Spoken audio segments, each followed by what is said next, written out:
السلام عليكم ورحمة الله وبركاته. أهلا وسهلا بكم مشاهدينا الكرام في فيديو جديد مع قناتكم أعطالكم. معانا الغسالة ديت بالكهرب، غسالة توشيبا نص اوتوماتيك بالكهرب. صاحب الغسالة أو صاحبة الغسالة جايب لي الغسالة بالكهرب وما بيشتغلش.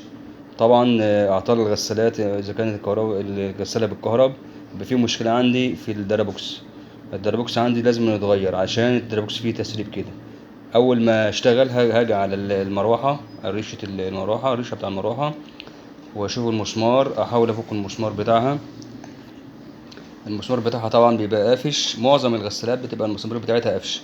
في حلين: الحل الاولاني احط عليه شويه فلاش، والفلاش بتاعها ممكن الفلاش ممكن يظبط المسمار يعني يفكه كده يا امتى ما جابش معايا. والطريقه التانية وهي اسلم طريقه يعني عشان الوقت معانا، بدق على المسمار باجنه وشاكوش او بمفك عندي قديم او مسمار مسلح، واخلي المسمار معايا بحيث ان المسمار ينمل معايا. واحدة واحدة كده مع المسمار، يمين شمال يمين شمال لحد ما يفكوا معايا واحدة واحدة، عشان بس الايه، حاسب وحذر عشان راس المسمار ما تتاكلش وما تبوظش المفك معايا. وسمي بسم الله قبل كل شيء. وطبعا المفك ان شاء الله المسمار بيفك معانا، ونشيل المروحة معانا، الريشة معانا بالراحة كده. طبعا الريشة خلاص كمان نشيلها، هنيجي نفكها من ورا. هنفك العشر مسامير اللي ورا دولت واحدة واحدة كده مع بعضنا، افكهم مع بعضنا اهوت. وعشان الوقت بس هنحاول ايه نفك المسامير بسرعة عشان الوقت معاهم.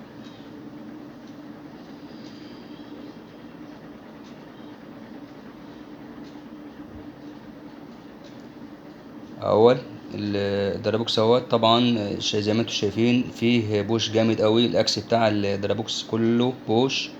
وده اللي من تسريب المية. كل الاكس مع ال البوكس الجيربوكس بتاعتها. والمشكلة ديت هي اللي بتعمل على تسريب المية، اللي بتسرب المية على السير ومنه للموتور ويعمل ماس كهربي للحلة بتاع اهو كده الجيربوكس. شوف الدرابوكس كل التنبورة كلها وقعت.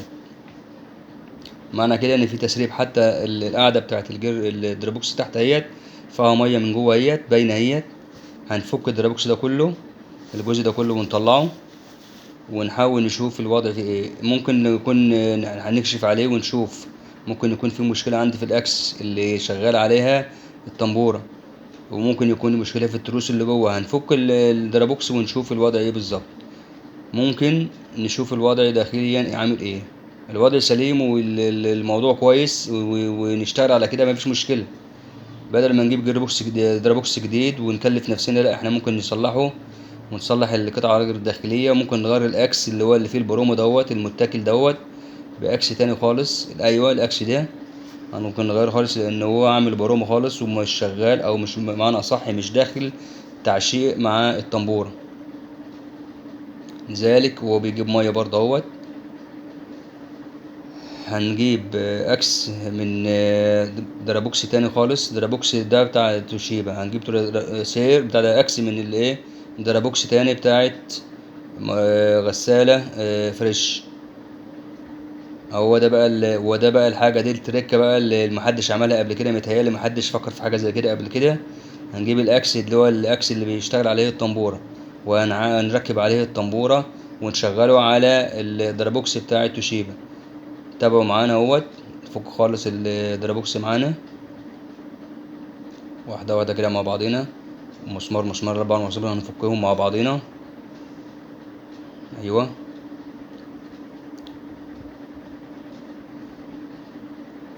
واحدة واحدة عشان برضو التركيب بتاعنا والتروس الداخلية ما تتكسرش او ما تترمش مع الاكس اللي بنشيله.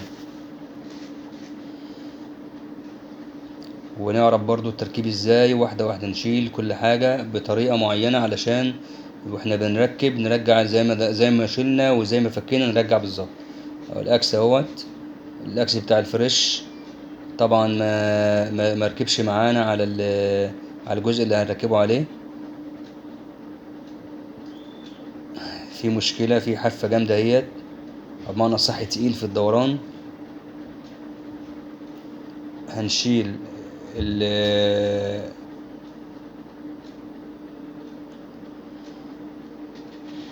اهوت.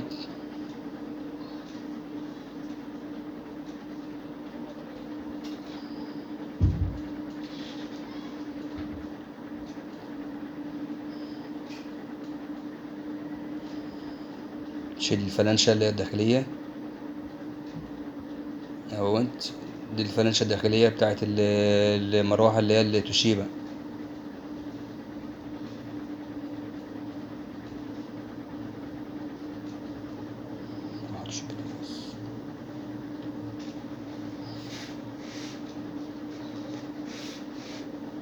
وهنجيب الفلانشة التانية ونركبها على الجزء اللي هو الثابت بتاع الأكس المروحة اللي هي الغسالة اللي هي الدروبوكس اللي هو ايه التوشيبا، هنجيبه ونجمعه سوا مع بعضنا.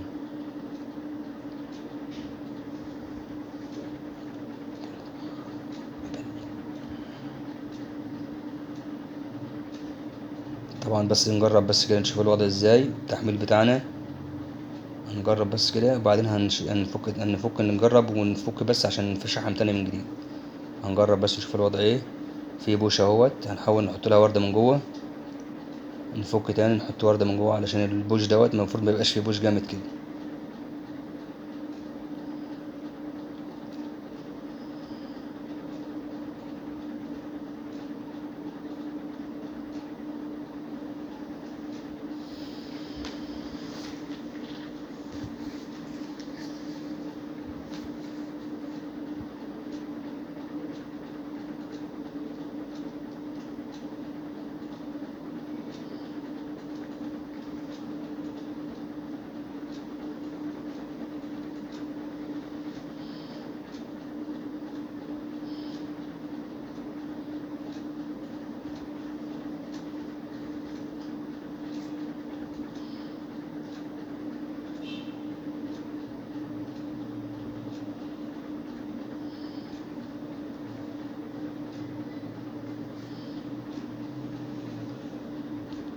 البوش ده لازم ننهيه بأي وردة ولا حاجة نحطها بحيث ميبقاش فيه البوش الجامد ده.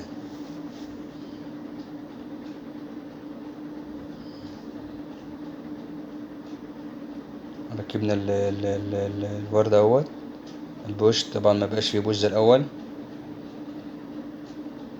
شحم الأكس اللي هو الداخلي، تروس، ترس المعدن اللي هو الثابت هنشحمه كويس.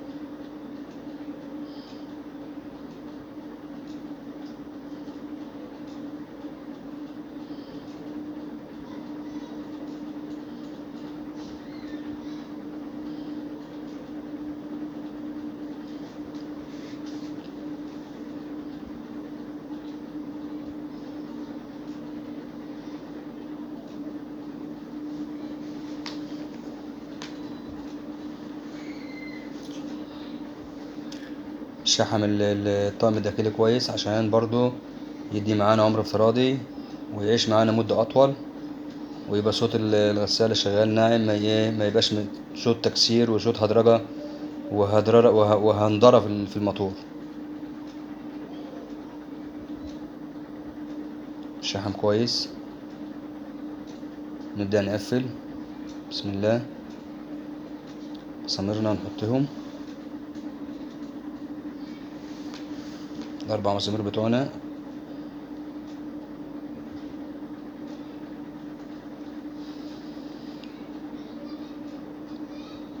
نركب الطنبورة بتاعتنا.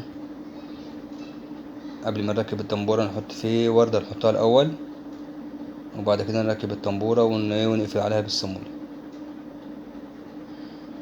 وردة تانية ومع صامولة زنق.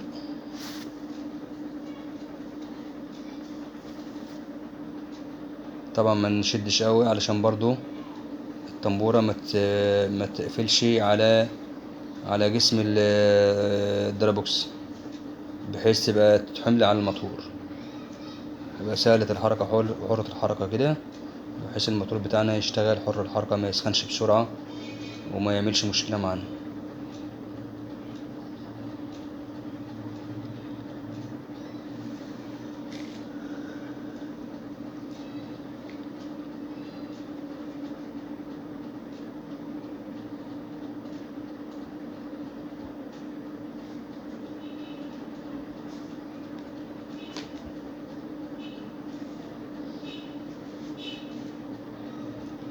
ماشي الحال كده ماشي زي ما احنا شايفين. حركة مع التمورة مع الأكسل اللي هو اللي فوق. الحركة تكون واحدة. نحط السيليكون بتاعنا على البوز من فوق مع الكاوتشة اللي فوق.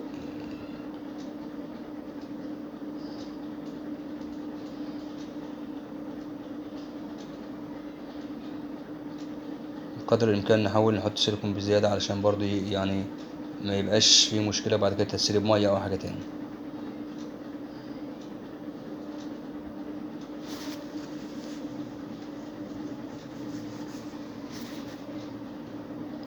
نحاول نجمع سوا مع بعضنا.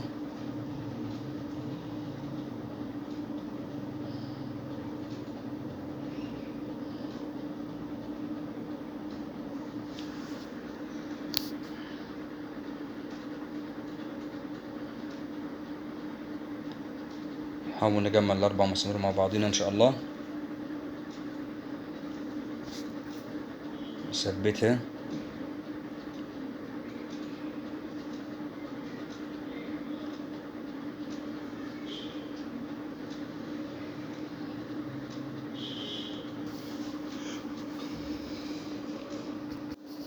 نجمع سوا مع بعضنا اهو.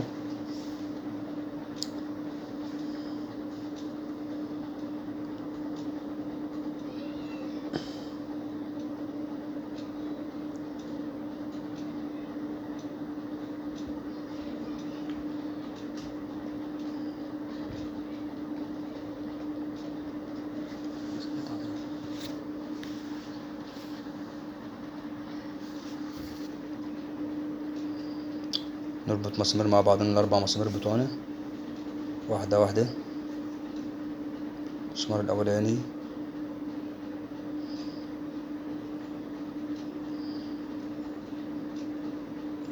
حرق كويس على المسمار عشان ما يسربش مية تاني معانا.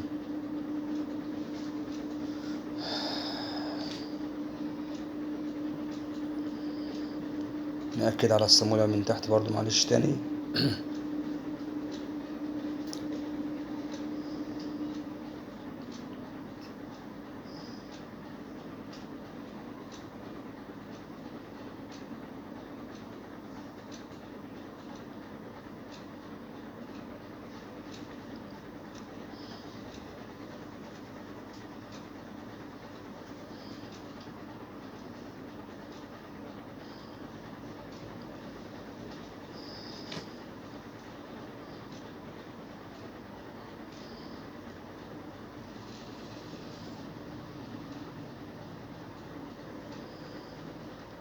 نحاول نركب السير بتاعنا اهوت واحدة واحدة زي ما شلناه في الأول نركبه. ونحاول نوازن ما بين الطنبورة وما بين الطنبورة بتاعة الموتور والطنبورة بتاعة البوكس. هنركب الريشة بتاعة المية بتاع حلة المية. نحط لها الصامولة بتاع اللي هو الوردة بتاعتها الأول عشان تبقى شايلة الريشة بتاعتنا عن ميبقاش فيها حكة تحت في الحلة. واحدة واحدة كده.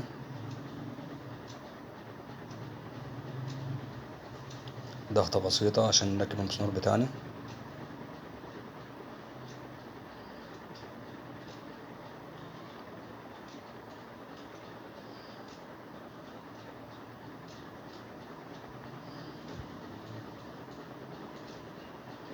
حرق كويس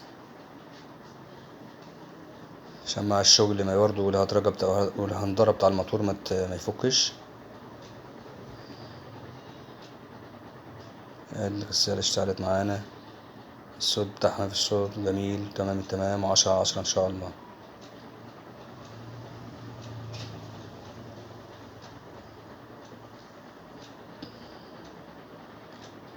بيتهيألي ده يعني التعديل دوت والشغل دوت هيوفر معانا يعني مبلغ، وهيوفر معانا ان احنا نجيب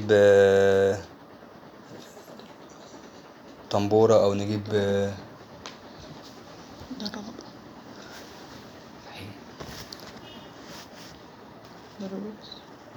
دربوس. نجمع الظهرية برضو ونقفل الظهرية بتاعتنا.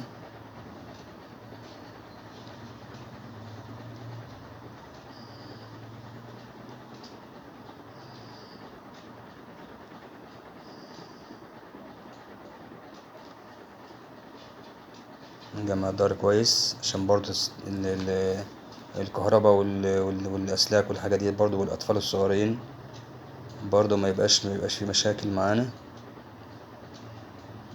نقفل كويس.